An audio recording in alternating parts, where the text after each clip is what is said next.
منکر ہوتا ہے وہ مرد نہیں ہوتا، وہ کیا ہوتی ہے؟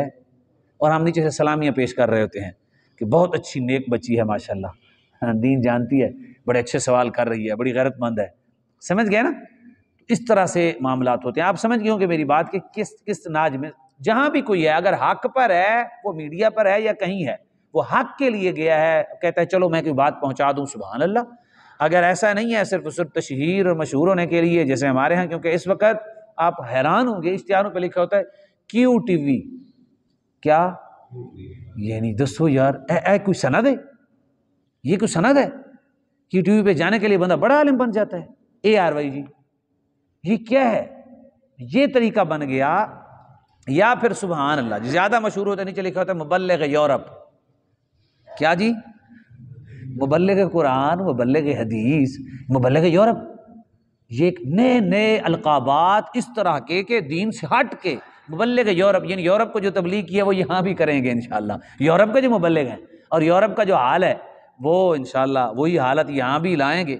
سوچیں ذرا یار، القابات دیکھیں۔ یہ ہے کہ اس کو سوچ بھی نہیں آ رہی، اس نے غصہ ہی نہیں کیا، اس نے کہا بھائی مجھے مبلغ یورپ کیوں لکھا ہے؟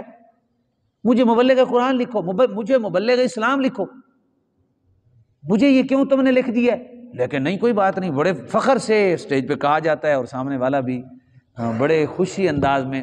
یہ علماء کو بڑی تنبیہ کی گئی، علم آنے کے بعد ایسے کیا۔ تو یہاں جو حدیث پاک ہے وہ بڑی سمجھنے والی ہے، میں صرف آپ کو چند حدیث بیان کر دیتا ہوں۔ نبی کریم صلی اللہ علیہ وآلہ وسلم نے فرمایا، یہ حدیث پاک ہے، عبداللہ بن عباس سے روایت ہے۔ کن سے روایت ہے جی؟ عبداللہ بن عباس سے روایت ہے۔ نبی کریم صلی اللہ علیہ وسلم فرمایا میری امت کے کچھ لوگ دین سیکھیں گے، کیا کریں گے؟ اور قرآن پڑھیں گے، اور کہیں گے ہم امیروں کے پاس جائیں گے اور ان کی دنیا لے آئیں گے۔ دین سیکھیں گے، قرآن پڑھیں گے، اور کہیں گے ہم امیروں کے پاس جائیں گے اور ان کی دنیا لے آئیں گے، البتہ اپنا دین بچا لیں گے۔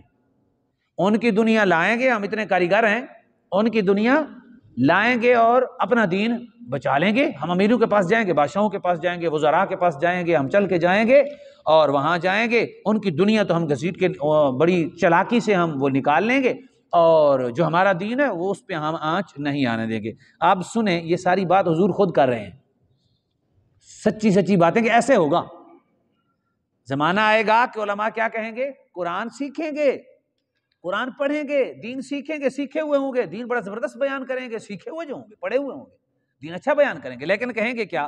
امیروں کے پاس جائیں گے جب دنیا کے، یار کیوں جاتے ہو؟ کہیں گے بھائی ہم ان سے دنیا لیتے ہیں بہر دین کا کام کرنے کے لیے، ان کو تہاڈا دین، کہتے ہیں ہمارا دین ہم بچا لیتے ہیں، ہمارے دین کا وہ کیا کریں گے؟ بھائی ہمارا دین چھین لیں گے۔ اب یہ ہے ان کی بات۔ رسول اللہ نے فرمایا ہوگا کیا؟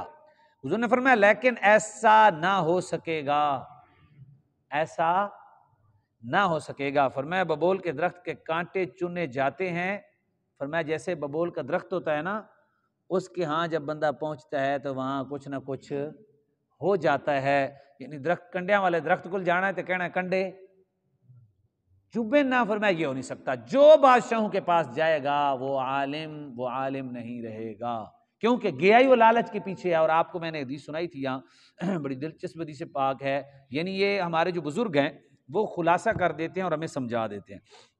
ہمارے بزرگوں نے ہمیں کیا سمجھایا؟ سیدنا علی المرتضیٰ رضی اللہ تعالیٰ عنہ جب کوفے میں گئے تو وہاں آپ کو معلوم ہے، پھر دہراتے ہیں کہ کوفے میں جا کے ٹیسٹ لیا، مسجد کے تمام علماء خطباء کا ٹیسٹ لیا تو سارے فیل۔ جس سے ٹیسٹ لیں وہ کس سے کہانیاں سنائیں؟ فرمایا کس سے کہانیاں؟ بدعت ہے، قرآن کون سنائے گا؟ حدیث کون سنائے گا؟ اتنی حدیث کی کتابیں، تم کس سے کہانیاں سناتے ہو؟ کہاں سے تم نے گھڑ لی ہیں؟ چلو فارغ، امام اور رکھیں گے۔ کوفے دے سارے مولوی ویلے، ہون بھی ٹیسٹ ہوئے تو مشکل ہی ہے، بچنا بہت مشکل ہے، اللہ تعالیٰ معافی دے، کوئی لینے والا ٹیسٹ ہونا صحیح عالم تو بہت مشکل ہے۔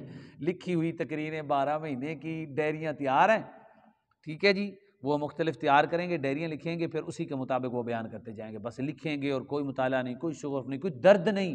بھائی میری تقریر نہیں ہوتی، یاد رکھیں، میں آپ کو بات، ایک بزرگ کے پاس میں گیا، میں حیران ہو گیا، اس نے جو بات کی، اس نے مجھ سے پوچھا تقریر کیسے کرتے ہو؟ میں نے ان کا کہا ظاہر ہے جی ہم رات کو حدیث دیکھتے ہیں، قرآن دیکھتے ہیں، موضوع کو متعین کرتے ہیں، متعین کرنے کے بعد اس طرح کی آیات ڈھونڈتے ہیں، اس طرح کی حدیث ڈھونڈتے ہیں، بڑی محنت کرتے ہیں، آیات بھی کثیر تعداد میں، حدیث بھی کثیر تعداد میں تلاش کر کے ہم جا کے بات کرتے ہیں، وہی حدیث وہ آیات سناتے ہیں۔ انہوں نے کہا یہ تو آپ ظلم کرتے ہیں۔ میں نے کہا قرآن حدیث ہے، یہ کیسے ہو سکتا ہے ظلم؟ انہوں نے کہا بھائی تم تو اپنی تقریر تیار کر کے جاتے ہو، جو آئے ہیں ان کے لیے کیا کیا تم نے؟ کیسی بات ہے؟ اللہ کے نیک بندے کیسی بات ہے؟ انہوں نے کہا تو ہم نے اپنا موضوع تیار کیا ہے، اپنی بات کی ہے، جو آئے ان کے لیے۔ میں نے کہا انہی کے لیے ہے؟ کہ نہیں یہ تمہارے لیے، یہ تمہارا موضوع ہے، یہ تمہارا مضمون ہے، تمہارا عنوان ہے۔ میں نے کہا پھر ان کے لیے؟ انہوں نے کہا پھر ان کے لیے ایسے نہیں ہوتا، تقریر خود تیار کرو، ویسے پڑھتے رہو، دعا کر کے جاؤ یا اللہ جو عوام کو چاہیے میری زبان پہ وہ لانا،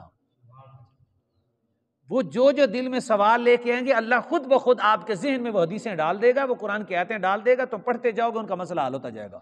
اور اللہ جانتا ہے، جو بعض دفعہ ایسے ہو جاتا ہے بندہ تقریر کر کے ہٹتا ہے، بندے آگے کہتے ہیں میرے ذہن میں مسئلہ سی وہ حل ہو گیا، میں نے یہی سوال کرنا چاہا تھا لیکن ہو گیا ہے۔ سمجھ گئے نا میری بات؟ تو اس لیے ہوتا ہے، دیکھیں کتنی بڑی خطا ہے، مجھے بھی نہیں پتا تھا۔ فرمایا جب تم جاتے مراقبہ کرو، اللہ سے دعا مانگو۔ یہ ممبر کوئی مذاق ہے؟ یہ چائے کا پھٹا ہے؟ چپ کر کے چائے بناؤ گے، ٹھیک ہے بس سیکھ لیا، اتنی پتی ڈالنی ہے، اتنی چینی ڈالنی ہے، بس ٹھیک ہے، اتنی معیار میں، اتنے کپ میں اتنی ہوتی ہے، کلو کی اتنی چائے بنتی ہے، بس ٹھیک ہے۔ یہ کیا ہوا بھائی؟ وہ چائے کا پھٹا نہیں ہے، یہ دین ہے، دین ہے۔ یہاں مراقبہ کرو، دعائیں مانگو، تاکہ وہ تمہارے دل میں اللہ تعالیٰ خود اتار دے جو لوگوں کو چاہیے، تاکہ لوگ اس پہ عمل کریں۔ علماء کا حق یہ ہے۔ تو اس لیے نبی کریم صلی اللہ علیہ وآلہ وسلم کے پیارے چوتھے خلیفہ علی المرتضیٰ نے پہ ٹیسٹ لیا، فیل ہو گئے سارے۔ ایک حضرت صاحب کے پاس گئے تو ان سے پوچھا تو وہ انہوں نے بڑے اچھے جواب دیے، بہترین قسم کے جواب، بڑے خوش ہوئے۔ فرمایا بس ٹھیک ہے یار تم بہت اچھے ہو، چلو میرا دل خوش ہو گیا ہے، 2 سوال ہیں وہ جواب دے دو، بات ختم۔ انہوں نے کہا جی بتائیں۔ آپ نے فرمایا وما فساد الدین وما اصلاح الدین۔ فرمایا دین کی اصلاح کس میں ہے اور دین کا فساد کس میں ہے؟ تو انہوں نے کہا کہ دین کا فساد ہے جب دیندار لالچی ہو جائے۔ تجربے کی بات ہے، زندگی میں تجربہ کر لیں، اللہ جانتے تبھی مسئلہ ہے۔ لالچ کریں گے تو دین نہیں اس بیچارے کو سنا سکا۔ آپ نے اس پہ ظلم کیا، اس پہ ظلم کیا، اپنے اوپر تو کیا ہی کیا، اس پہ بھی کیا۔ آپ نے لالچ کی، اس کی تباہ میں بشری تقاضے، اس کو تباہ میں جڑا میرے کو لینا ہے، جو مجھ سے لینے آیا، مجھ سے مانگنے آیا ہے، وہ مجھے کیا دے گا؟ وہ بات اتنی عزت سے، اتنے مقام سے نہیں سن سکے گا، بشری تقاضا ہے، یہ اس کا قصور نہیں ہے، یہ بشری تقاضا ہے۔ جب نہیں سنے گا، آپ نے اس پہ ظلم کر دیا، اس پہ زیادتی کر دی، اس کو وہ دین کی اہمیت اس میں نہیں رہی، اس نے مسجد کے ٹیروں سے تو دین سننا نہیں، قرآن نے خود تو تبلیغ کرنی نہیں۔ آپ نے فرمایا ویری گڈ، بہت زبردست۔ فرمایا ٹھیک ہے، مولوی صاحب جب لالچی ہو جائیں تو پھر دین کے اندر، پھر انہوں نے کہا پھر دین کی درستگی کس میں ہے، دین کس طرح ٹھیک ہوگا؟ انہوں نے کہا پھر دین جی ٹھیک ہوگا کہ جب صاحب علم متقی اور پرہیزگار ہوگا۔ یعنی دین کوئی اور چیز کا نام ہی نہیں ہے، دیندار اگر صاحب تقوی ہوگا تو دین اوپر جائے گا، اور اگر دیندار خود لالچی ہو جائے گا تو پھر یہ حال ہوگا جو ہمارا ہو رہا ہے۔ یہ حال جو ہو رہا ہے، دیندار دیکھیں محفل کثرت کے، اتنے بڑے اجتماعات، محافل، اتنے مولوی، اتنے پروٹوکول، کمال قسم کے سٹیج، اعلیٰ قسم کے مولوی، بہترین تقریریں، اعلیٰ قسم کے جناب روزانہ واٹس ایپ کھولتے ہیں، حدیث پہ حدیث، حدیث پہ حدیث، آیت پہ آیت، قرآن، واٹس ایپ کھولیں، یوٹیوب کھولیں، کتابیں کھولیں، محفلیں آپ روزانہ اپنے محلے میں ڈھونڈیں، 1-2 محفلیں آپ کو مل جائیں گی، ہر جگہ کے محفلیں، لیکن حالات بدعملی بڑھ رہی ہے کہ بڑھ رہی ہے؟ آئے دن بڑھ رہی ہے، دین پیچھے ہٹ رہا ہے، مولوی بڑھ رہے ہیں جی ماشاءاللہ، تعداد بڑھ رہی ہے، محفلیں بڑھ رہی ہیں، اس کی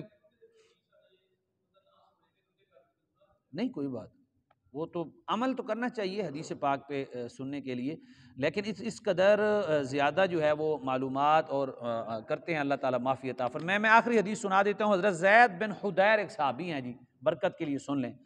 فرماتے ہیں کہ نبی کریم صلی اللہ علیہ وآلہ وسلم نے فرمایا کہ اسلام کو عالم کی لغزش یعنی فسق و فجور، لالچ، منافق کا قرآن میں جھگڑنا،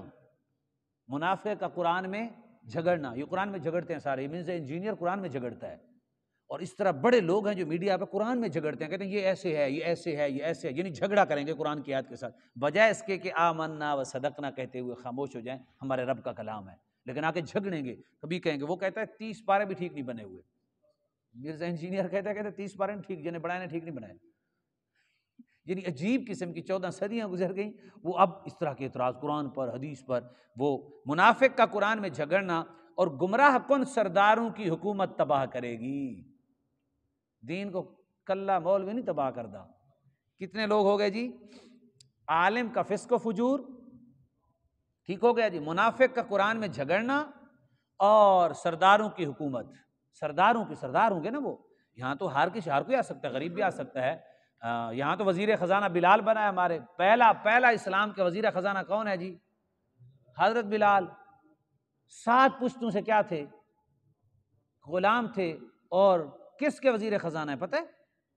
رسول اللہ صلی اللہ علیہ وسلم، ریاست مدینہ کا پہلا وزیر خزانہ سیدنا بلال رضی اللہ تعالی۔ جب سردار جب آئیں گے اور سرداری اپنی جما دیں گے، تباہ ہو جائیں گے، ان کے پروٹوکول ہوں گے، ان کے معاملات ہوں گے، ان کی چاہتیں ہوں گی، ان کی عزتوں کے اپنے وہ طریقے انہوں نے گھڑے ہوئے ہوں گے، اپنے مقام اور مراتب کے رکھنے کے لیے انہوں نے کہا ہماری عزت اس میں ہے، ہماری عزت اس میں ہے، ہمارے اخراجات یہ ہیں، فلاں فلاں، تو اس سے کیا ہوگا؟ دین پھر کسی کے پاس باقی نہیں رہے گا۔ اس وقت وہی عالم ہے کہ اسلام مولویوں کے پاس رہ گیا ہے، وہی کچھ جو بادشاہوں کے پاس جا کے بیان کر رہ گیا ہے، اور بادشاہوں کے پاس زیارات رہ گئی ہیں، اور زیارات کریں گے اور محافل وغیرہ کریں گے اور وہ چلے جائیں گے۔ پیروں کے پاس لنگر شریف رہ گیا ہے، دین نام کہیں نہیں ہے۔ بات بڑی سخت ہے، یاد رکھیں، آپ لوگ الحمدللہ ایک تسلسل سے قرآن مجید، فرقان حمید، برہان رشید سن رہے ہیں نا، تسلسل سے، اس لیے اللہ نے آپ کے دل میں قرآن کا نور اتارا ہے، آپ ایسی باتیں سن سکتے ہیں۔ آپ عوام میں ہم تقریر کرنے جاتے ہیں، ایسی بات کریں، لوگ تعجب سے ایسے دیکھتے ہیں، پتہ نہیں یہ مولوی صاحب کس جنگل سے، افریقہ سے اٹھ کے آ گئے، یہ کہاں سے آ گیا یار، کیسی باتیں کر رہا ہے، ہماری زندگی گزر گئی اس نے، یہ عجیب باتیں کرتا ہے، یہ کس طرح کی باتیں کرتا ہے، دین کی باتیں، یہ سارے مولوی نہیں، ایک وکھرا مولوی، یہ سارے دیندار نہیں، یعنی کہ اپنا دین بنا لے، یعنی اس طرح کی باتیں کر کے جان چھڑائیں گے اور دین کی طرف رغبت اور نہیں ہوگی۔ ہم بیٹھے ہوئے ہیں الحمدللہ، آپ بیٹھے ہیں، اس جملے پہ اختتام کر دیں، آپ بیٹھے ہیں، محفل پہ جائیں چیک کریں جناب، محافل پہ جائیں چیک کریں، جتنی بڑی محفل ہوگی اتنی بڑی باتیں اور پروٹوکول ہوگا، قرآن حدیث کا کوئی احترام نہیں ہوگا۔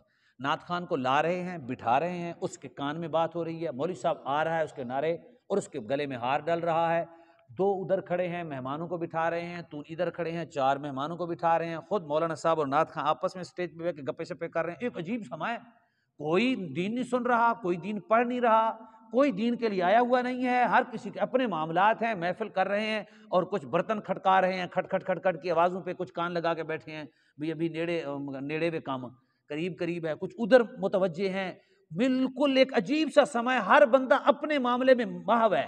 اور اللہ کرے کہ اس طرح کی محافل جیسے آپ بیٹھے ہیں یا نماز کے بعد درس، اس طرح کی پاکیزہ محافل جو حضور کی سنت ہے، اس طرح محافل کرنا، اللہ جانتا ہے، نماز کے بعد آپ 5 منٹ بیان کریں، کروڑ روپیہ خرچ کر کے محفل کریں، میری زندگی کا تجربہ ہے، رزلٹ 5 منٹ کا زیادہ ہوگا۔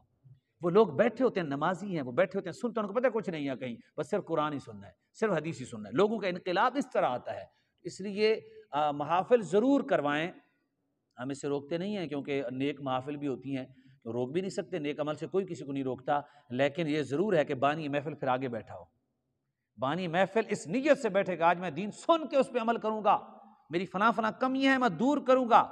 جو دوست محفل میں گئے اس نیت سے جائیں کہ یار میں رسول اللہ کا دین سننے جا رہا ہوں، میں وقت دینے جا رہا ہوں، مجھ میں کمیاں ہوں گی، مجھے عالم کی بات بتائے گا، اور جب محفل ہے ہی اتنے جناب طاقت ازمائش کرنی ہے، ایک نعت خان نے دوسرے تے ازمائش کرنی ہے، مولوی نے تیسرے تے کرنی ہے، ہن محفل نو گرمانا کنجے، گرمانے کے لیے الگ طریقے ہوتے ہیں، تو اس لیے علماء اس وقت جہلاء کے پاس محافل ہیں، جہلاء شاعر ہیں، میں نے اپنے گروپ میں بھیجا ہے، وہ کیا نعت خان کا نام ہے پاک پتن کا جو ہے، اب بھی لوگ اس کو بلاتے ہیں، یہ سارے گنڈا قسم کے لوگ ہیں اور انتہائی عیاش ہیں، لاکھوں روپے، وہ بتا رہا ہے 26 لاکھ مجھے ایک دفعہ محفل پہ ہوا ہے، کتنا؟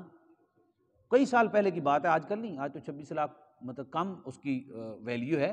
اس سے پہلے کی بات ہے ہمیں یہ غرض نہیں وہ کروڑوں روپے لے جائے، ہمیں کیا ہے وہ لوگوں کے پاس نہیں ہے، ہم حسد کرتے ہیں. بھائی بناؤ جو مرضی، لیکن ہمارے نبی کے دین کو نہ بیچو.